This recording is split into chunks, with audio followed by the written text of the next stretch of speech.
अब राम मंदिर पर कटाक्ष। हिंदू धर्म के खिलाफ उदयनिधि स्टालिन की जुबान फिर हुई गंदी। पहले सनातन को खत्म करने की वकालत, अब राम मंदिर से आपत्ति। आखिर कब सुधरेंगे डीएमके सरकार में मंत्री उदयनिधि स्टालिन?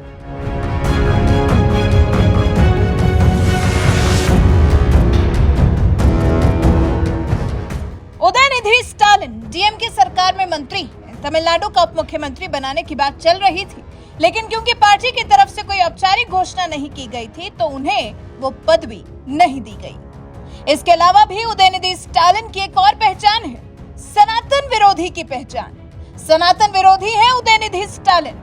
सनातन धर्म को खत्म करने की बात करते रहते हैं। सनातन को कोरोना जैसी बीमारी बता चुके हैं, जिसको जड़ से खत्म करने का आह्वान कर चुके हैं।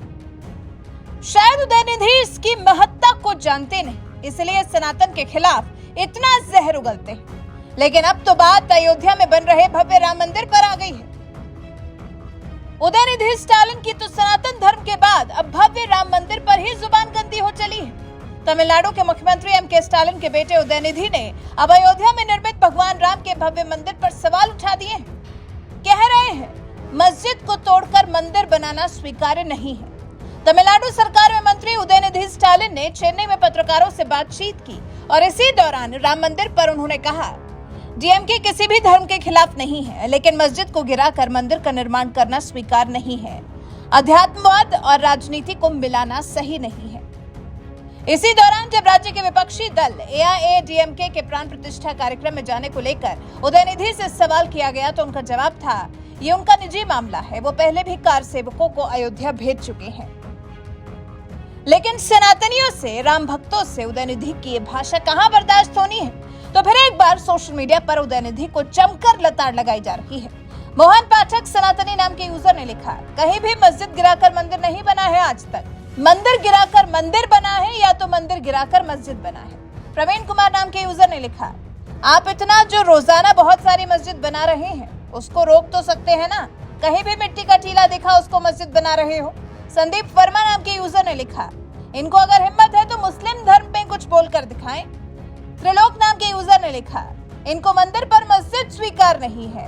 इन्हीं जैसे आक्रांताओं के सहयोगियों की वजह से 500 साल पहले आक्रांताओं ने अयोध्या मंदिर पर मस्जिद बनाई थी। उस पर पुनः मंदिर का निर्माण और होने वाली प्राण प्रतिष्ठा की समस्त देशवासियों को हार्दिक शुभकामनाएं। तो कुछ इस तरह से लोगों ने सोशल मीडिया के जरिए उदयनिधि स्टालिन की जमकर लताड़ लगाई है।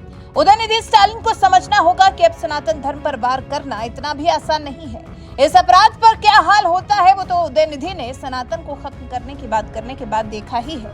लेकिन फिर भी उदयनिधि स्टालिन को जैसे बात समझ ही नहीं आती, या फिर क्योंकि हिंदू सहिष्णु है, बस इसी बात का फायदा उठाते हैं उदयनिधि स्टालिन। आपको बता दें, उदयनिधि स्टालिन एक ऐसे सनातन विरोधी हैं जिन्हें सनातन का अपमान करने के लिए किसी मौके की तलाश नहीं रहती। वो अक्सर सनातन धर्म के खिलाफ उल जुलूल बयानबाजी करते ही रहते हैं। उदयनिधि स्टालिन ने सनातन धर्म की तुलना डेंगू और मलेरिया से की थी। उदयनिधि ने कहा था, सनातन का सिर्फ विरोध नहीं किया जाना चाहिए बल्कि इसे समाप्त ही कर देना चाहिए। कुछ चीजों का विरोध नहीं किया जा सकता, उन्हें खत्म ही कर देना चाहिए। हम डेंगू, मच्छर, मलेरिया या कोरोना का विरोध नहीं कर सकते, हमें इसे मिटाना है। इसी तरह हमें सनातन को मिटाना है।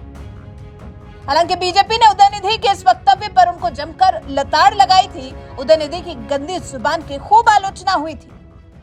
और ये जो घटना हुई है इसमें तमिलनाडु के मंत्री उदयनिधि जिस कॉन्फ्रेंस में पार्टिसिपेट कर रहे थे, उस कॉन्फ्रेंस का शीर्षक क्या था? इरेडिकेशन ऑफ सनातन धर्म। यह कोई बाई चांस मुंह से निकला बयान नहीं था, यह बाकायदा एक कॉन्फ्रेंस हो रही है जिसका शीर्षक है इरेडिकेशन ऑफ सनातन धर्म। हिंदी में कहेंगे सनातन धर्म का समूल नाश। इरेडिकेशन की हिंदी हुई सनातन धर्म का समूल नाश। और ऐसा भी नहीं कि वो सीधे बयान दे रहे थे, आप सबने वो क्लिप देखी होगी, पढ़ रहे थे कागज से। इसका मतलब it was well thought after, well written, with a proper design, with a proper conclusion। और यह भी मुझे आश्चर्य हो रहा है, मुंबई में बैठक खत्म हुई और 24 घंटे में धमाका। मैं पूछना चाहता हूं कि ये उदयनिधि को किसने लिख के दिया था कागज, और इसमें इस गठबंधन का क्या रोल है? और इस सब के बाद अब जब देश में राममय माहौल है तो इससे भी उदयनिधि को खासा परेशानी हो रही है। तभी तो अब राम मंदिर का विरोध करने में लग गए हैं। अब आप भी बताइए, ये विपक्ष की तुष्टीकरण की राजनीति नहीं है तो और क्या है? वैसे आपको उदयनिधि के बारे में थोड़ा विस्तार से बताएं तो उदयनिधि को राजनीति विरासत में मिली है, जिससे लगता है ठीक से संभाल कर नहीं रख पा रहे हैं उदयनिधि स्टालिन। वो तमिलनाडु के पूर्व मुख्यमंत्री और द्रविड़ नेता स्वर्गीय एम करुणानिधि के पोते हैं। उदयनिधि के पिता एम.के. स्टालिन डीएमके चीफ और तमिलनाडु के वर्तमान में मुख्यमंत्री। बीते साल ही स्टालिन सरकार में उदयनिधि को खेल और युवा मामलों का मंत्री बनाया गया था। इसके अलावा वो डीएमके की युवा विंग के राज्य सचिव भी हैं। राजनीतिक विरासत में इतना कुछ मिलने के बाद भी लगता है जैसे हर धर्म का कैसे सम्मान होना है, शायद उदयनिधि स्टालिन ने सीखा नहीं। वैसे सनातन को जड़ से खत्म करने वाले बयान के बाद उदयनिधि स्टालिन ने जिस तरह से राम मंदिर के खिलाफ जहर उगला है, इस पर आपकी क्या प्रतिक्रिया है? कमेंट कर हमें जरूर बताएं।